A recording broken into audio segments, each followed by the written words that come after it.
बिस्मिल्लाहिर्रहमानिर्रहीम। अस्सलाम वालेकुम everyone, welcome back to Microsoft SQL server tutorials. This is Ali Raza. आज की क्लास के अंदर हम लोग डीएमएल स्टेटमेंट्स को डिस्कस करेंगे। DML is an acronym for data manipulation language, और इसके ज़रिए से हम लोग बेसिकली अपना ओरिजिनल डेटा उसको मैनिपुलेट करते हैं, उसको अपने डेटाबेस में एंटर करवाते हैं, इंसर्ट कराते हैं, उस डेटा को हम मॉडिफाई करवाते हैं, अपडेट कराते हैं, उस डेटा को हम डिलीट करवाते हैं और उस डेटा को हम रिट्रीव या सिलेक्ट कराते हैं। तो इंसर्ट, अपडेट, डिलीट, सिलेक्ट, इन सब चीज़ों को जो है वो डेटा मैनिपुलेशन लैंग्वेज कहा जाता है एसक्यूएल के अंदर। और इनको क्रूड ऑपरेशंस भी कहते हैं प्रोग्रामिंग के अंदर। क्रूड, सी से क्रिएट मतलब इंसर्ट, आर से रिट्रीव मतलब सिलेक्ट, और यू से अपडेट, और डी से डिलीट। सही है। तो क्रूड ऑपरेशंस कह लें आप प्रोग्रामिंग पर्सपेक्टिव से, और यहाँ पे डीएमएल कह लें आप data manipulation language for modification और मैनिपुलेटिंग ऑफ डेटा। सही है। So let's start and have a look what we have today. Alright guys, सबसे पहले तो मैं यहाँ पे आपको बताता चलूँ कि हमारा डेटाबेस था अली रज़ा डीबी। अगर मैं इसको ओपन करूँ और इसके अंदर टेबल्स में जाऊँ तो मैंने एक टेबल बनाया था, बल्कि डिलीट भी कर दिया था। ठीक है। तो जल्दी जल्दी जो है वो एक टेबल क्रिएट करते हैं और फिर उसके अंदर हम लोग जो है वो डेटा इंसर्ट करवाएंगे। तो मेरे डेटाबेस का नाम है अली रज़ा डीबी। यहाँ से सेलेक्ट कर लें, या तो यहाँ पर लिख लें use Ali Raza dB, right. ठीक है। केस इनसेंसिटिविटी है, मसला नहीं है, आप कैपिटल में लिखें या स्मॉल में लिखें। यूज़ अली रज़ा डीबी ये ऑप्शनल है। ये तब लगाएंगे जब आप यहाँ पे अली रज़ा डीबी नहीं सिलेक्ट कर रहे, तब ये काम करेगा, अदरवाइज ज़रूरत नहीं है अगर आपने वहाँ से अली रज़ा डीबी लिखा हुआ है यहाँ पे सिलेक्ट किया हुआ है। ठीक है। अच्छा, उसके बाद अब हम लोग चलेंगे क्रिएट टेबल। जल्दी से एक टेबल बनाते हैं एम्प्लॉय का और कस्टमर का। चलें कस्टमर, और कस्टमर के टेबल के अंदर से तीन चीज़ें मैं ऐड करवा रहा हूँ, आईडी और उसकी डेटा टाइप, और कॉमा, नेम, उसकी डेटा टाइप, वेरिएबल कैरेक्टर और कैरेक्टर्स एंड नंबर्स। खैर हमें तो नाम में कैरेक्टर्स ही चाहिए सिर्फ। And we have another age. Okay, customer की एज ले लें या फ़ोन नंबर ले लें, WhatsApp, it's up to you. Age, integer, and that's it. तो ये मैं एक सिंपल सा टेबल बना रहा हूँ और इसको कर दिया हमने सेव।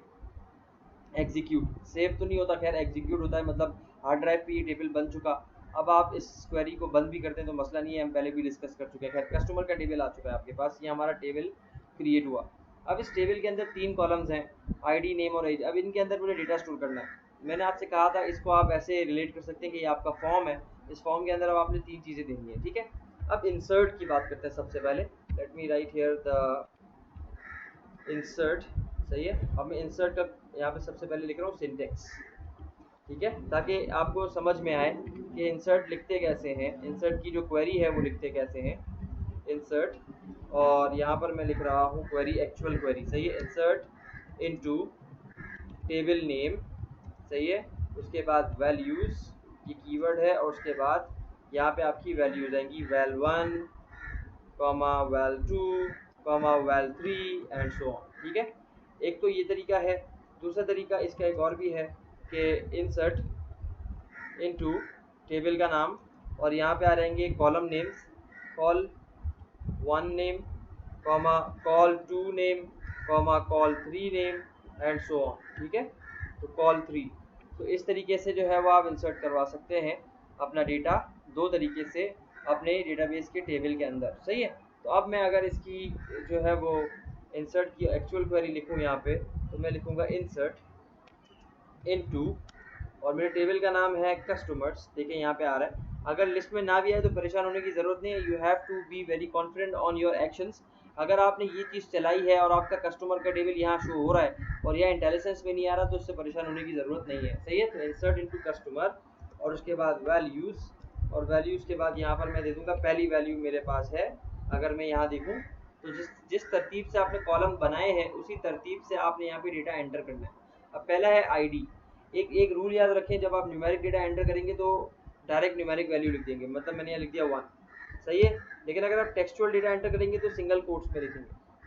अदर देन न्यूमेरिक कोई भी डेटा आप इंटर करेंगे एसक्यूएल के अंदर तो वो सिंगल कोटेशन मार्क्स में होगा। ये रूल है और ये आपने फॉलो करना है। तो नेम के अंदर मैंने दे दिया लेट्स से फारूक। सही है। और उसके बाद कॉमा, और कॉमा के बाद जो है वो आपके पास तीसरी वैल्यू क्या है यहाँ पे, एज। तो एज में मैंने दे दिया 23। ये हो गया आपके पास एक इंसर्ट। सही है। अब अगर मैं इसको एग्जीक्यूट करूँ, सिर्फ इतनी क्वेरी को एग्जीक्यूट कर रहा हूँ मैं, कमांड्स कंप्लीटेड सक्सेसफुली के बजाय यहाँ लिखा हुआ आएगा 1 रो अफेक्टेड, मतलब एक रो इंसर्ट हो गई है। अब इसको चेक करने का तरीका एक क्वेरी से भी है, लेकिन फिलहाल मैंने क्वेरी वो नहीं बताई है। तो आप इस पर राइट क्लिक करेंगे और सिलेक्ट टॉप 200 रोज पे क्लिक कर दें, या तो एडिट टॉप 200 रोज पे क्लिक कर दें, मतलब पहली 200 रोज उठ के आ जाएंगी इससे। एडिट टॉप 200 रोज, आप देख सकते हैं मेरा एक रिकॉर्ड मेरे इस टेबल में जाकर सेव हो चुका है। ये मेरा ओरिजिनल डेटा है, सही है, ID1 and then so on. इसी तरीके से अब अगर मैं दोबारा से एक और रिकॉर्ड इंसर्ट करना चाहता हूँ, तो यहाँ पे मैंने वैल्यू चेंज की, यहाँ पे मैंने लिख दिया 7 और यहाँ पे मैंने दे दिया 20, और उसके बाद इसको एग्जीक्यूट कराऊँ अगर मैं, तो देखें क्या होता है, 1 रो अफेक्टेड। अब इधर अगर आप राइट क्लिक करें इस वाले पे और एग्जीक्यूट SQL ताकि ये अपडेट हो जाए, तो आप देख सकते हैं आपके पास दूसरा डेटा भी यहाँ पे आ चुका है। लेकिन ये जितना आसान आपको दिख रहा है यहाँ पे, इसमें और भी चीज़ें हैं जो कि अभी मैंने आपसे डिस्कस नहीं की है, ठीक है। Let's try to use the another insert. हम लोग जो है वो इंसर्ट करवाना चाहते हैं, लेकिन कुछ स्पेसिफिक कॉलम्स में, ठीक है। अब यहाँ पे मैंने कहा कि सिर्फ जो है ना ID, जो मेरा पहला कॉलम है, और दूसरा मेरा कॉलम है नेम, बस इन 2 कॉलम में डेटा स्टोर करना। तो ID और नेम दे दिया, एज हटा दिया मैंने। अब इसको जब मैं एग्जीक्यूट करता हूँ, अच्छा वैल्यू बदल देते हैं, यहाँ से हम दे देते हैं इसको नाम बिलाल और इसको ID दे देते हैं 3, सही है। इसकी एज में नहीं डाल रहा, अगर मैं नहीं डालना चाहता तो एग्जीक्यूट 1 रो अफेक्टेड। देखें अब इसको अगर मैं यहाँ पे जाके देखूँ और यहाँ पे आके एग्जीक्यूट करूँ, तो आप देख सकते हैं कि ID है, बिलाल है और यहाँ पे नल है। तो ये इतनी आसानी से जो हुआ है ना, वो इस वजह से हुआ है कि आपने यहाँ पर कोई कंस्ट्रेंट नहीं लगाया। अगले लेक्चर के अंदर मैं आपको बताऊंगा कंस्ट्रेंट्स के बारे में डिटेल में, लेकिन फ़िलहाल आप इसको ऐसे ही रखें, ठीक है ना। नलेबिलिटी हम उसको डिस्कस करेंगे इंशाल्लाह नेक्स्ट लेक्चर के अंदर। अच्छा, यहाँ पे इंसर्ट आपने सीखा कि 2 तरीके से इंसर्ट होता है, एक तरीका ये, दूसरा तरीका ये, ठीक है। अगर आप बार बार इंसर्ट इनटू कस्टमर नहीं लिखना चाहते हो, तो आप सिंपल इसको कॉपी करें, मैं आपको दिखाता हूँ। इसको कॉपी करें और कॉमा लगाएं, पेस्ट करें। अब यहाँ पे आप वैल्यू दे दें, 3 रिकॉर्ड हो गए ना, चौथा रिकॉर्ड डाल दें यहाँ पे। यहाँ पे मैंने कह दिया लेट से कुमैल, और एज दे दी मैंने 26, और यहाँ पे मैंने दे दिया ID 5, और यहाँ पे मैंने दे दिया जवेरिया लेट से, और एज दे दी मैंने 25। और इसको अगर आप और आसानी से समझना चाहते हैं, तो आप इसको हर लाइन को, हर डेटा को सेपरेट कर लें। तो इस तरीके से बस कॉपी पेस्ट करके नया नया डेटा आप ऐड इसमें कर सकते हो। अब इसको हम चलाते हैं, देखते हैं क्या आउटपुट आता है। अब देखें क्या कह रहा है, 2 रोज अफेक्टेड, क्लियर है। तो ये शॉर्टकट तरीका भी है इंसर्ट करने का। होपफुली आप लोगों को समझ में आ गई होगी कि इंसर्ट कैसे होता है। अच्छा, अब इसी तरीके से जो है वो हम चाहते हैं कि अपडेट करें अपने रिकॉर्ड को। आपसे मिस्टेक हो गई, आपसे आप चाहते हैं कि ये बिलाल की जो एज है ना, ये आप यहाँ पे एंटर करना चाहते हैं, अपडेट करना चाहते हैं इस कॉलम को, एज वाले को। तो मैं कैसे करूँगा इसके लिए, अब हम अपडेट की बात करते हैं। ये सब रिमूव कर रहा हूँ मैं, ठीक है। और यहाँ पर मैं मेंशन कर रहा हूँ अपडेट, और इसका सिंटेक्स लिखेंगे सबसे पहले तो डैश डैश सिंटेक्स। अच्छा, अपडेट का सिंटेक्स भी थोड़ा सा आसान तो है, लेकिन समझने वाली चीज़ है। आप यहाँ लिखते हो अपडेट, ठीक है। उसके बाद आप यहाँ दे दो टेबल का नाम, बल्कि मैं इसको कमेंट्स में ही मेंशन कर देता हूँ, मल्टी लाइन कमेंट के अंदर, ओके। सो अपडेट, उसके बाद टेबल नेम, ठीक है, टेबल का नाम, सही है। उसके बाद अब एक कीवर्ड लगाते हो सेट, उसके बाद आता है कॉलम नेम, ठीक है, और इक्वल्स टू वैल 1, सही है, वैल्यू 1, कॉल 1, वैल्यू 1। अगर आपके पास एक से ज़्यादा कॉलम्स को आपने अपडेट करना है, तो col two underscore name, column का नाम दिया, इक्वल्स टू जो दूसरी वैल्यू है वो वैल्यू देंगे यहाँ पे, सही है। उसके बाद एक चीज़, ये कहाँ अपडेट होगा, ये डेटा किस जगह पे अपडेट होगा, किस को अपडेट करना है, तो आप वहाँ पे एक लगाते हो वेयर का क्लॉज, और इस वेयर के क्लॉज के अंदर जो है वो हम आगे भी इसको डिटेल में डिस्कस करेंगे फिलहाल। अच्छा, तो यहाँ पे अब कॉलम, कोई सा भी कॉलम दे दें आप, यहाँ पे column x underscore name equals to val 3, whatever जो भी आपकी वैल्यू है। तो ये सिंटेक्स है अपडेट को अपडेट करने का, ठीक है। अब इसकी मैं एक्चुअल क्वेरी लिखता हूँ तो आपको और अच्छे से समझ में आएगा। अपडेट और टेबल का नाम है मेरे पास कस्टमर्स। तो यहाँ देखें कस्टमर लिखा हुआ नहीं आ रहा अब, क्योंकि मैंने सारा कुछ मिटा दिया है। तो डजेंट मैटर, आप लिखें यहाँ कस्टमर, ठीक है, अपडेट कस्टमर, और उसके बाद सेट, और उसके बाद यहाँ पे हम दे देंगे कि मुझे करनी है एज को अपडेट। तो मैंने एज के कॉलम का नाम दिया इक्वल्स टू एज, मैंने दे देनी है 45। किसकी एज को अपडेट करूँ, तो वेयर, और यहाँ पे मैंने दे दिया आईडी, जिसकी आईडी, अब यहाँ से आईडी आप वेरीफाई कर लें कि यार किसकी आईडी है। मुझे आईडी नंबर 3 पे डेटा अपडेट करना है, क्योंकि नेम तो रिपीट हो सकता है, आईडी रिपीट नहीं हो रही। तो आईडी नंबर 3 पे मैं डेटा अपडेट कर रहा हूँ कि अपडेट करो कस्टमर को, जिसके अंदर क्या अपडेट करो, एज को, और किसकी एज को अपडेट करो, जिसकी आईडी 3 हो।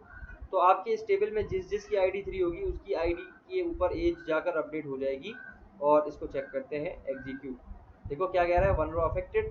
अब अगर मैं इधर आ रहा हूँ और यहाँ पे इसको एग्जीक्यूट कर रहा हूँ तो आप देख सकते हैं बिलाल पे 45 अपडेट हो चुका है। सही है। इसी तरीके से अगर मैं कह रहा हूँ कि यार नहीं, मुझे जो है ना आईडी नंबर क्या कहते हैं, आईडी के वजह, या अगर यहाँ पे कोई और होता, मैं कहता हूँ अपडेट करो, यहाँ से भी अच्छा मैं डायरेक्टली डेटा को चेंज कर सकता हूँ। फर्स्ट करो 26 है, इसकी एज 26 है, एंटर किया, ये देखें यहाँ से भी अपडेट हो गया। अब इसको सेव वेव करने की जरूरत नहीं है, डायरेक्ट बंद कर दें, मसला नहीं है, आपका डेटा अपडेट हो चुका है यहाँ से। ये GUI का तरीका है, लेकिन हमने ये सीखना है। अच्छा, आप देखो मैं कह रहा हूँ कि जिन जिन की एज जो है वो 26 है ना, उसको 28 कर दो। सही है। तो अपडेट करो एज को 30 पर चलो, वेयर यहाँ पे देखें एज इज इक्वल्स टू 26। जिनकी एज 26 है उनकी एज को क्या कर दो, 30 कर दो। तो अब अगर मैं इसको एग्जीक्यूट करूं और इसको चलाऊं तो आप देख सकते हैं 2 रोज अफेक्टेड, और यहाँ देखें 26 में 2 हैं, इसको एग्जीक्यूट करें तो ये दोनों 30 हो गए। So this is how update works. I hope यहाँ तक क्लियर होगा आप लोगों को। इसके बाद जो तीसरी चीज़ है वो है डिलीट। तो डिलीट के लिए जो है वो आप यहाँ पर अगर आएँ तो डिलीट का सिंटैक्स, ये सब मिटा रहा हूँ मैं। So let's write delete. बहुत आसान है डिलीट तो।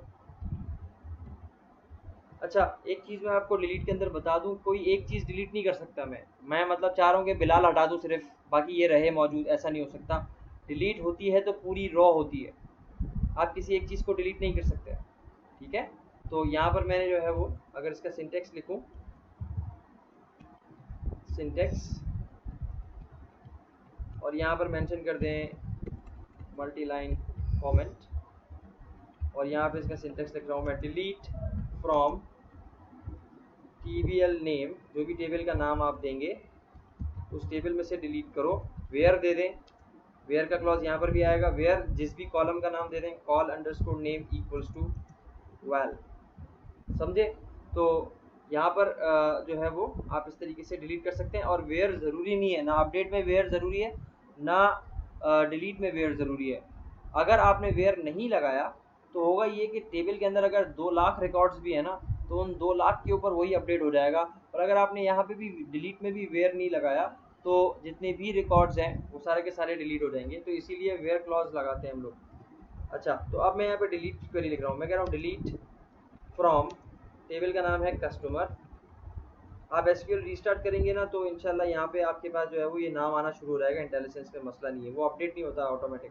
अच्छा, तो डिलीट फ्रॉम कस्टमर, और बस अगर आप सिर्फ इतना चला देंगे ना तो जितना भी रिकॉर्ड है, 1 लाख 2 लाख 2 करोड़ 10 करोड़, जितना भी ज़्यादा रिकॉर्ड है आपके पास, सब के सब डिलीट हो जाएगा अगर आपने यहाँ पे कुछ भी ना लगाया वेयर वगैरह। सही है। तो वेयर मैं चाहता हूँ उन लोगों को डिलीट कर दो जिन लोगों की जो एज है ना वो इक्वल्स टू 30 है, उन लोगों को डिलीट कर दो। अब यहाँ पे कितने लोगों की एज 30 है, 2 लोगों की एज 30 है।